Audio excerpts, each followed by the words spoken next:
ఓం సమర్థ సద్గురు శ్రీ సాయినాథాయ నమ. శ్రీరామకృష్ణ కథామృతం. ప్రథమ అధ్యాయం, ద్వితీయ పరిచ్ఛేదం.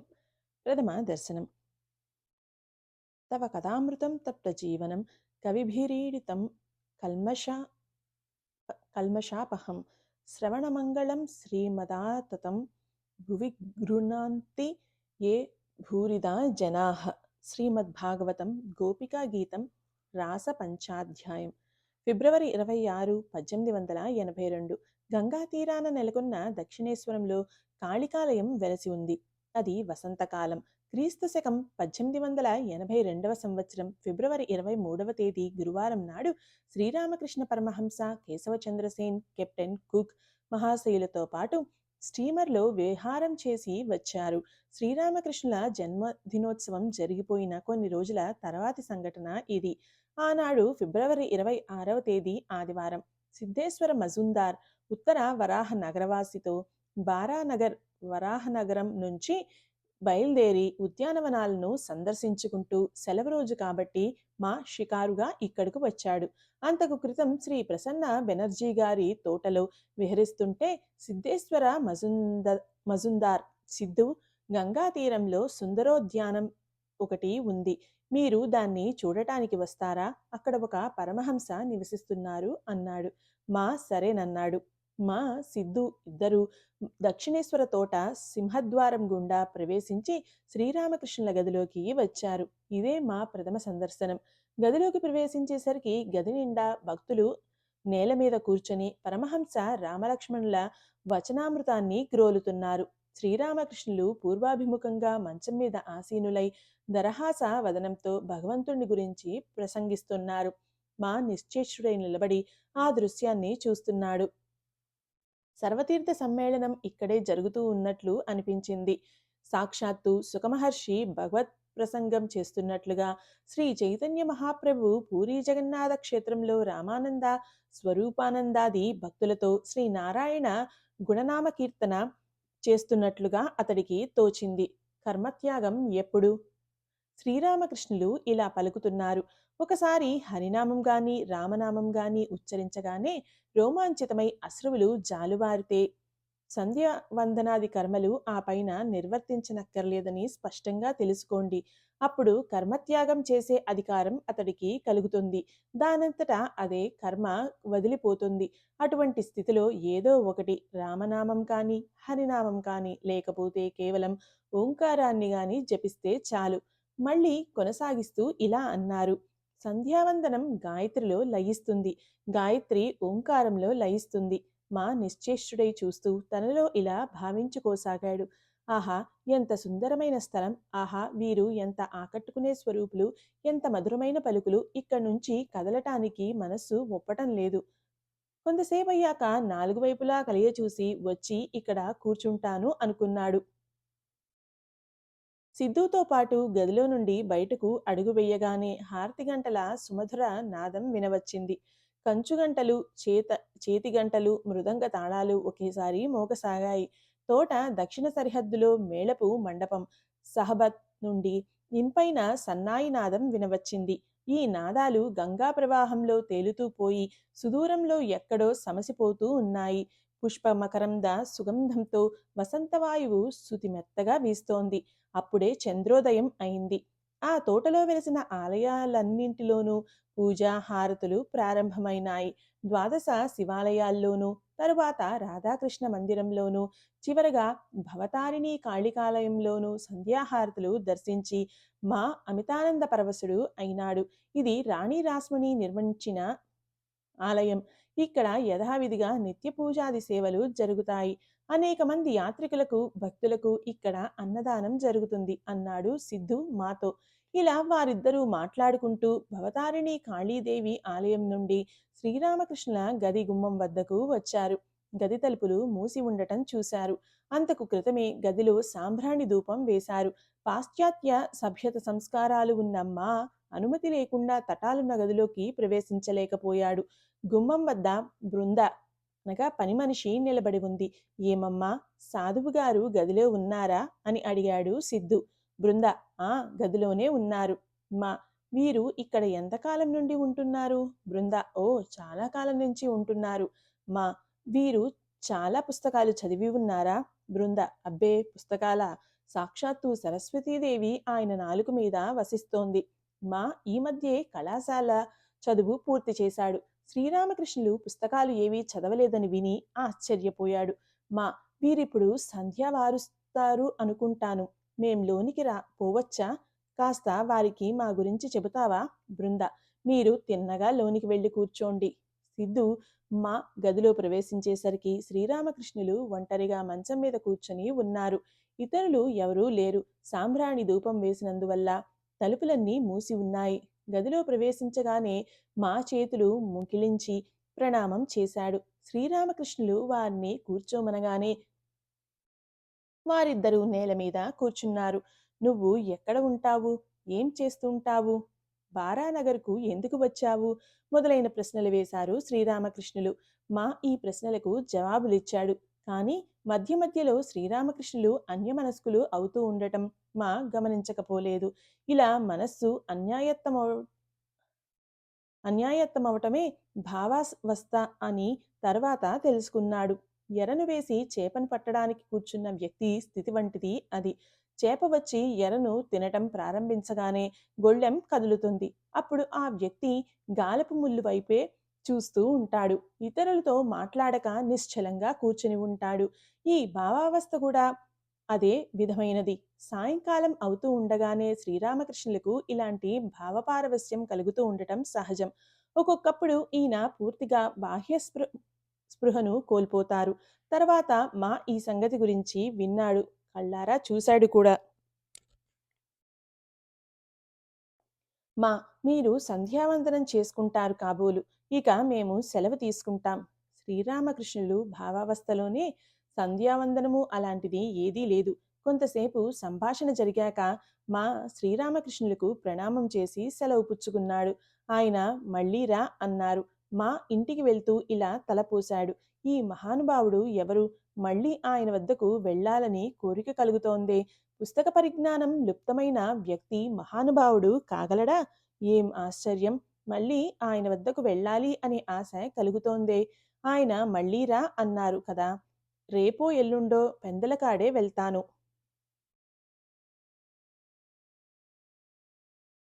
తృతీయ పరిచ్ఛేదం. ద్వితీయ దర్శనం. అఖండ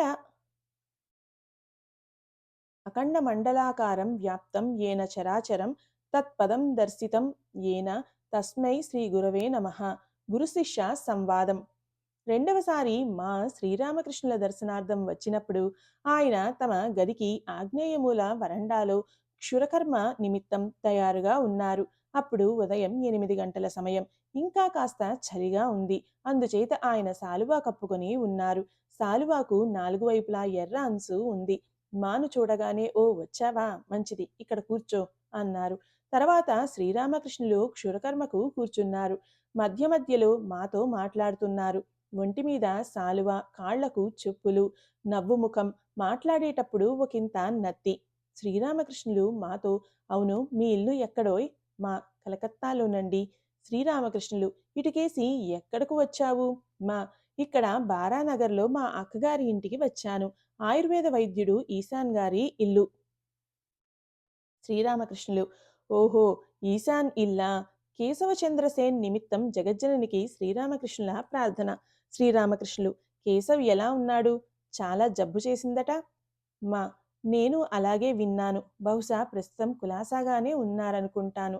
శ్రీరామకృష్ణులు: నేను కేశవ్ కోసం అమ్మ అనగా జగజ్జననికి కొబ్బరి బోండాం, చక్కెర మొక్కుకున్నాను.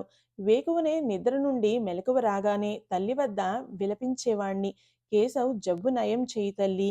కలకత్తాకు వెళ్ళినప్పుడు కేశవ్ లేకుంటే మరెవరితో మాట్లాడగలను? అందుకే కొబ్బరికాయ, నీరు, చక్కెర సమర్పిస్తానని మొక్కుకున్నాను. అది సరే, కుక్దొర కలకత్తాకు వచ్చి ప్రసంగాలు ఇస్తున్నాడటగా, నీకు తెలుసా? కేశవ్ నన్నొకసారి స్టీమర్లో తీసుకుని వెళ్ళినప్పుడు ఈ కుక్దొర కూడా ఆ బృందంలో ఉన్నాడు. మా: చిత్తం, అలాగే విన్నాను. కానీ నేను ఆయన ప్రసంగం వినలేదు.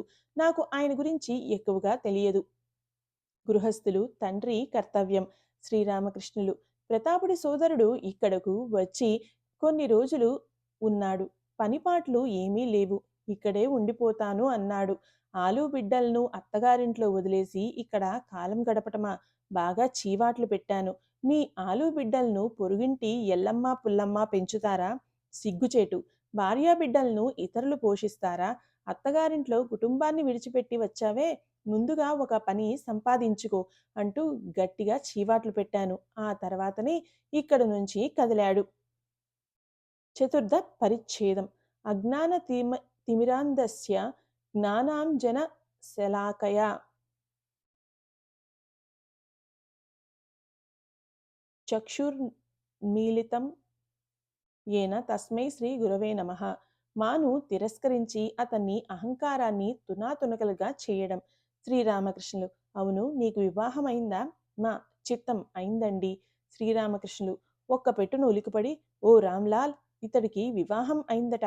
మా ఘోరాపరాధిలా నిశ్చేష్టుడై అవనత మనస్కుడై కూర్చుండిపోయాడు. వివాహం చేసుకోవటం ఇంత దోషమా అని చింతించసాగాడు. శ్రీరామకృష్ణులు మళ్ళీ అడిగారు: నీకు పిల్లాజల్లా ఉన్నారా?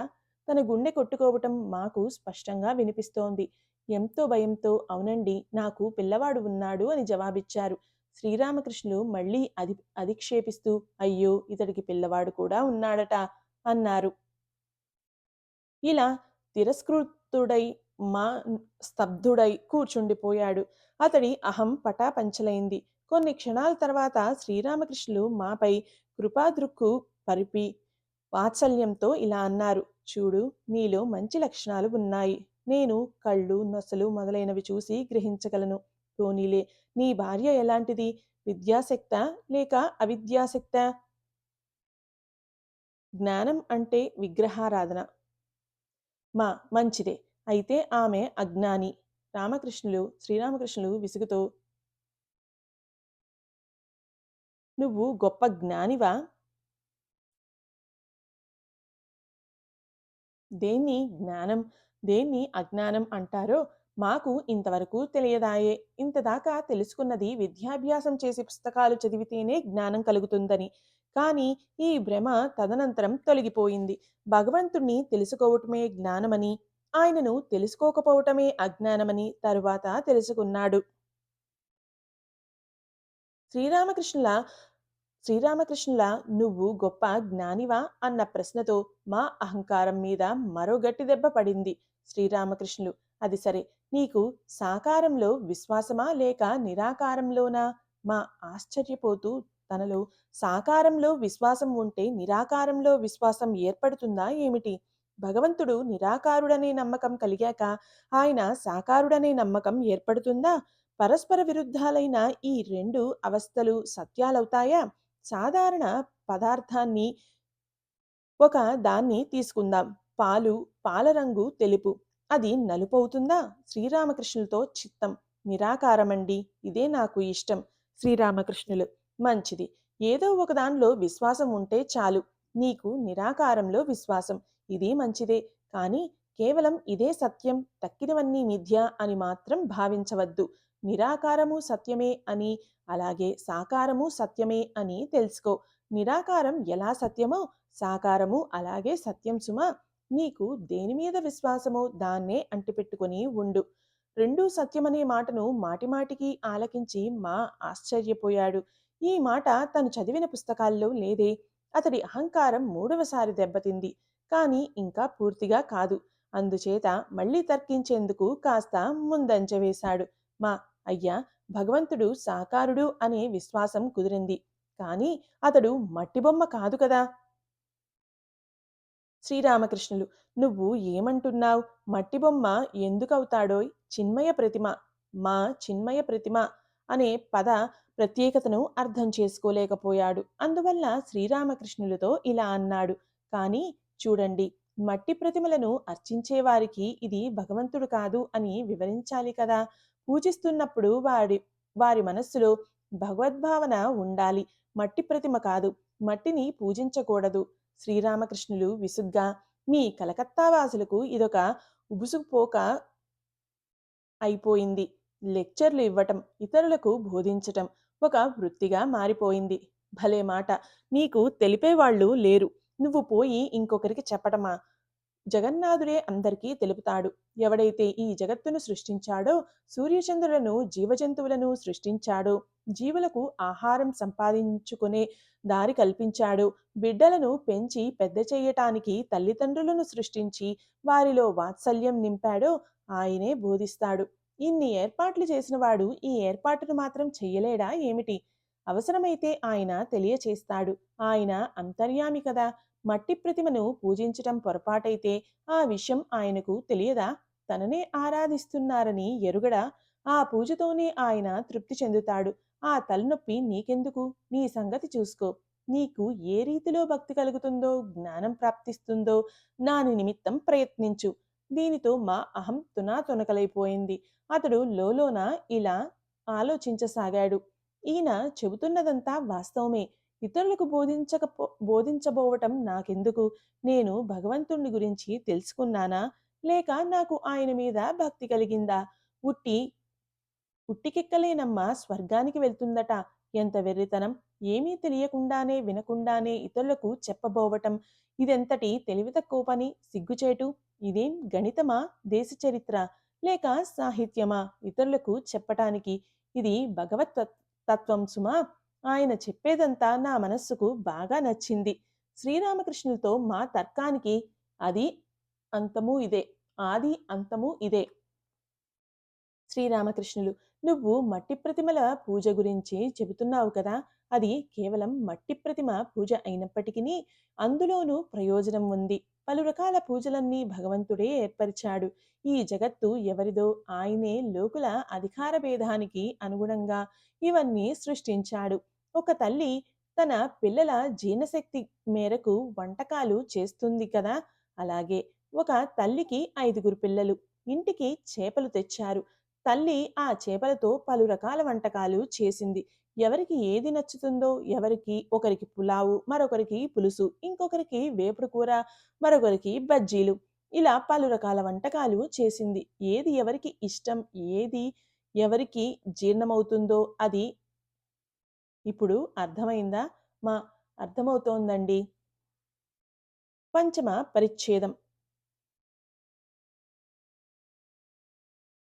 సంసారాన్నవఘోరే యః కన్నధారస్వరూపకః నమోస్తు రామకృష్ణాయ తస్మై శ్రీ గురవే నమః. భక్తి వికాసానికి మార్గం. మా భగవంతుడి మీద మనస్సు ఎలా లగ్నమవుతుంది? శ్రీరామకృష్ణులు: భగవన్నామ గుణ సంకీర్తన సదా చెయ్యాలి సుమా. అటుపైన సత్సంగం, భక్తుల వద్దకు గాని లేక సాధువుల వద్దకు గాని అప్పుడప్పుడు వెళ్ళటం. రేయింబవళ్ళు సంసారంలోనూ విషయకర్మలలోనూ మునిగి ఉంటే మనస్సు భగవంతుడి వైపు పోజాలదు. అప్పుడప్పుడు ఏకాంత ప్రాంతాలకు వెళ్ళి భగవచ్చింతన చేయటం ఎంతో ఆవశ్యకం. మొదట్లో అప్పుడప్పుడు ఏకాంత ప్రాంతానికి వెళ్ళకుంటే భగవంతుని మీద మనసు లగ్నం చేయటం ఎంతో కష్టం. మొక్క లేతగా ఉన్నప్పుడు ఆ మొక్క చుట్టూ కంచె వెయ్యాలి. లేకుంటే ఆవులు మేకలు దాన్ని మేస్తాయి. మనస్సులోనో ఒక మూలనో లేక వనంలోనో ధ్యానించు. సర్వదా సద్విచారం చెయ్యాలి. భగవంతుడు ఒక్కడే సత్యం అంటే నిత్య వస్తువు, తక్కినదంతా అసత్యం అంటే అనిత్యం. ఇలా వివేచన చేస్తూ చేస్తూ అనిత్య వస్తువులను మనస్సు నుండి త్యజించి వేయాలి. మా సంసారంలో ఏ విధంగా జీవించాలి? గృహస్థ సన్యాసం ఏకాంత సాధన. శ్రీరామకృష్ణులు: పనులన్నీ చేస్తూ ఉండు, కానీ మనస్సును మాత్రం భగవంతుని మీదే నిలుపు. భార్యాపుత్రులు, తల్లిదండ్రులు అందరితో కలిసిమెలిసి ఉండు. అందరికీ సేవ చేయి. అత్యంత ఆత్మీయునిగా వారి పట్ల ప్రవర్తించు. కానీ మనసులో మాత్రం వీరెవ్వరూ నీవారు కారని ఎరిగి ఉండు. ధనవంతుల ఇంట్లో పని మనిషి పనులన్నీ చేస్తోంది. కానీ ఆమె మనస్సు మాత్రం గ్రామంలో ఉన్న తన ఇంటి మీదనే ఉంటుంది. పైగా ఆమె యజమానులు పిల్లలను తన పిల్లల మాదిరి పెంచుతుంది. నా రాముడు, నా హరి అని పిలుస్తుంది. కానీ ఆ పిల్లలు తనవారు కారని మనస్సులో ఆమెకు బాగా తెలుసు. తాబేలు నీటిలో తిరుగాడుతుంటుంది. కానీ దాని మనస్సు ఎక్కడ ఉంటుందో తెలుసా? గట్టు మీద తాను పెట్టిన గుడ్ల మీదనే ఉంటుంది. అదే రీతిలో సంసారంలో పనులన్నీ నిర్వర్తించు, కానీ మనస్సును మాత్రం భగవంతుడి మీదనే ఉంచు. భగవంతుని పట్ల భక్తిని అలవర్చుకోకుండా సంసారంలో దిగావు అంటే ఇంకా బంధాల్లో ఇరుక్కుంటావు. ఆపద, దుఃఖం, శోకాలు ఎదురైనప్పుడు మనోస్థైర్యాన్ని కోల్పోతావు. ఎంతగా విషయచింతన చేస్తావో అంతగా వాటి పట్ల అనురక్తి పెరుగుతుంది. చేతికి నూనె రాసుకునే పనసతొనలను కొలవాలి, లేకపోతే చేతికి జిగురంటుకుంటుంది. భగవంతుని పట్ల భక్తి రూపమైన నూనె రాసుకున్న తర్వాతనే సంసారంలో అడుగిడాలి. కానీ ఈ భక్తి లాభం పొందాలి అనుకుంటే ఏకాంత ప్రాంతవాసం అవసరం సుమా. వెన్నను తీయాలి అంటే పాలను తోడుపెట్టి ఒకచోట ఉంచాలి. మాటిమాటికి కదుపుతూ ఉంటే పెరుగు తోడుకోదు. ఆ తర్వాత ఇతర పనులన్నీ వదిలేసి వచ్చి కూర్చొని పెరుగును చిలకాలి. అప్పుడే వెన్న తీయగలం. ఇంకా విను. భగవంతునిలో ఏకాంతంలో భగవచ్చింతన చేసుకుంటే ఈ మనస్సు ద్వారానే భక్తి, జ్ఞాన, వైరాగ్యాలు లభిస్తాయి. కానీ అదే మనస్సును ప్రాపంచిక విషయాల్లో లగ్నం చేస్తే నీచమైపోతుంది. సంసారంలో ఉన్నది కేవలం కామినీ కాంచనాల చింతనే సుమా. సంసారం నీళ్ల వంటిది, మనస్సు పాల వంటిది. పాలను నీళ్లలో పోస్తే పాలు, నీళ్లు కలిసి ఏకమైపోతాయి. అప్పుడు పాలను వేరు చెయ్యలేం. అదే పాలను తోడుపెట్టి పెరుగు చిలికి వెన్న తీసి ఆ వెన్నను నీళ్లలో వేస్తే అప్పుడే అది తేలుతుంది. అందుకే ఏకాంత ప్రాంతంలో సాధనల ద్వారా మొదట భక్తి జ్ఞానాలనే వెన్నను పొందమని చెప్పటం. ఆ వెన్నను సంసారమనే నీళ్లలో జారవిడిచినా కలిసిపోదు, తేలుతుంది. దానితో పాటు విచారణ చెయ్యటం ఎంతో అవసరం. కామినీ కాంచనాలు అనిత్యాలు. భగవంతుడు ఒక్కడే నిత్య వస్తువు. ధనంతో ఏం ప్రయోజనం? కూడు, గుడ్డ, నీడ ఇంతవరకే, అంతే కదా. దాంతో భగవల్లాభం చేకూరదు. అందువల్ల ధనం ఎన్నటికీ జీవితోద్దేశం కాజాలదు. ఇదే విచారణ అనబడుతోంది. తెలిసిందా? తెలిసిందండి. ఈ మధ్యే నేను ప్రబోధ చంద్రోదయ అనే నాటకాన్ని చదివాను. అందులో వస్తు విచారం గురించి రాసి ఉంది. శ్రీరామకృష్ణులు: అవును, వస్తు విచారం. ఇలా చూడు. ధనంలో ఏముంది? సుందరమైన దేహంలో ఏముంది? విచారణ చేసి చూడు. సౌందర్యవతి దేహంలో కూడా ఎముకలు, మాంసం, కొవ్వు, మలమూత్రాలు ఇవే కదా ఉన్నాయి. భగవంతుణ్ణి విడిచి మానవుడు ఇలాంటి వస్తువుల మీద మనసును ఎందుకు లగ్నం చేస్తాడు? వీటి నిమిత్తం భగవంతుణ్ణి మరవటం ఎందుకు? భగవద్దర్శనానికి ఉపాయం. మా భగవంతుణ్ణి దర్శించటం సాధ్యమా? శ్రీరామకృష్ణులు: ఓ, ఖచ్చితంగా దర్శించవచ్చు. అప్పుడప్పుడు ఏకాంతవాసం, ఆయన నామ గుణ కీర్తనం, వస్తు విచారం ఈ పద్ధతులన్నింటినీ అవలంబించాలి సుమా. మా ఏ పరిస్థితుల్లో ఆయన దర్శనం లభిస్తుంది? శ్రీరామకృష్ణులు: తీవ్ర వ్యాకులతతో విలపిస్తే ఆయన్ను దర్శించవచ్చు. ఆలుబిడ్డల కోసం లోకులు కడవల కొద్దీ కన్నీరు కారుస్తారు.